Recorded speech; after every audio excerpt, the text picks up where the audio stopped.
the departments who are really concerned about how to help our students become more critical consumers of information on the internet and information literacy. So what I wanted to just recap for you is the process. So we've done almost everything on this list. As you can see here, we're at the follow-up group meeting April 16th, and the way we originally built the concept is that following the meeting here, that people would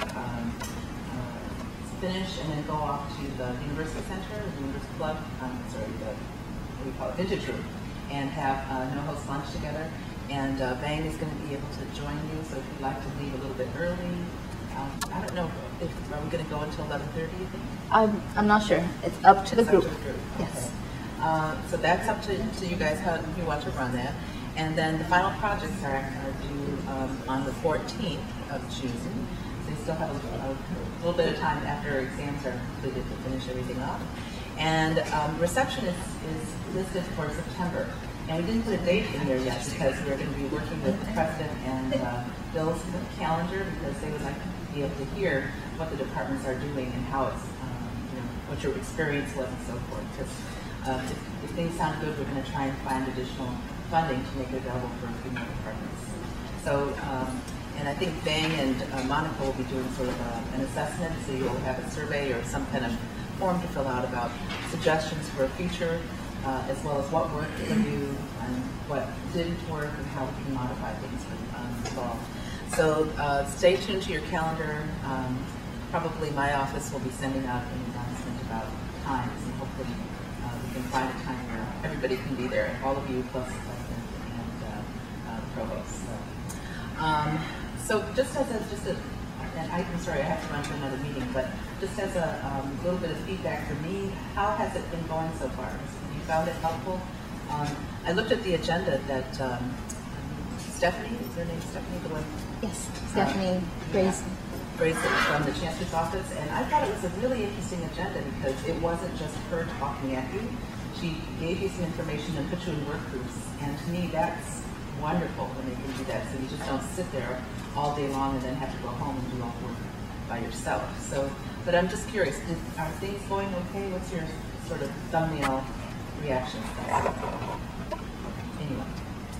I think for me, it's been great because I tried to do some of it this semester in my classes too. And to think about, and I know I've said this at the other meetings, but it's really been instrumental, that think about sort of smaller projects for them, because I think what I tend to think of are these larger projects. So trying to, I mean, I have done that kind of scaffold thing in terms of stages, but even like that they do some kind of using information or finding information that then doesn't turn into anything else. But just getting them to be able to write about it. So that's been great, and I've seen a lot of uses, not just in our proposed project for the two classes, but have looked at it with other classes as well. So it's been great, actually. Are these GE classes? Or GE. Yeah. Oh, good. Yeah, well, she's in it. Mine read all GE classes.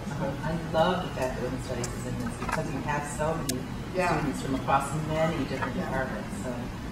And I have to say that being attentive to it is also the basic, really, I mean, I would encourage people, if they're teaching freshmen, because that's what I'm doing, the really basic understanding they don't have. Even, like I have a collected volume, like a textbook that I use, it's an edited volume that has an intro by the author, the editor.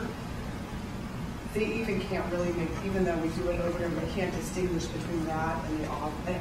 They can't tell that's something written by somebody else. So even that basic I had to explain to my students that it was an edited volume. I never thought I'd have to do that. I kept using the word anthology, and I finally had a student brave enough to raise their hand and say, even though the authors are there, you know, so I mean, it's,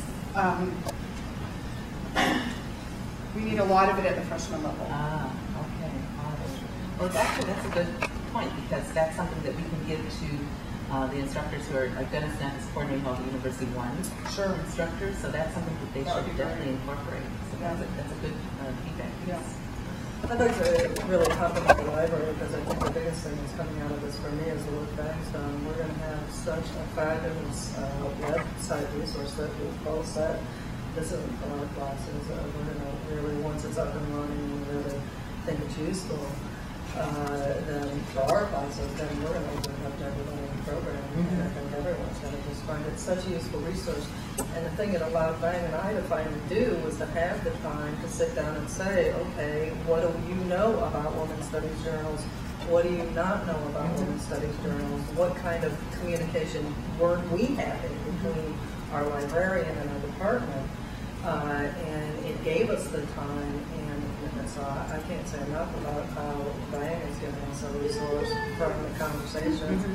And to say, I'm sure that's true with the other librarians here. But, so you did it especially just for women's studies? Yeah, did you do that for each of the departments?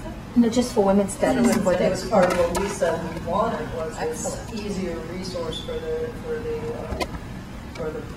students in the program, for Catherine's students and my students, in order to do this kind of research. And so she set it up. We're still in the process of completing it. It's not live yet. But I'm just talking about that relationship this program has built with the librarians and the department has been really key, I think, to helping both of us make better use of our librarian and for her to get better understanding of what we need in the program. Anyone else have any feedback? I think I noticed when I was working with Bob and Jim the same thing, that while we were working on that project, the creation we're working on with that as well, the creation of that would be for the whole department, not just those two instructors, because when you start working with all of that information, and so that is another thing that I think is going to be really helpful.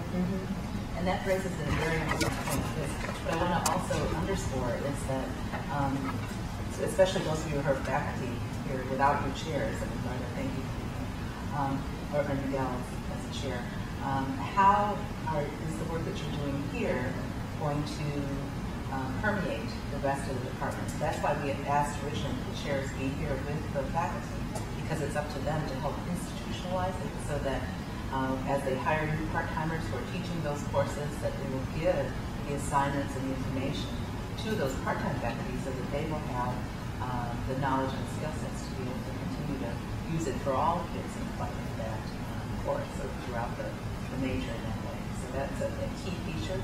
And I would say that once we get to the presentation in September, I might ask us to schedule a pre-meeting just to go over what kinds of things to put in your presentation, so that because that was the whole notion, is that it's departmentally based, and so that's why it's going to reach far more students than if it's just 12 faculty. This way, it reaches not just the kids that those 12 faculty are teaching, those students in their classes, but the entire teacher. So, and that's, I think, the part that certainly I think the provost is very interested to hear, and so he can say, wow, there's all these departments who are systematically engaging their students in this critical thinking. It's really about critical thinking within the discipline, and that's a lovely thing.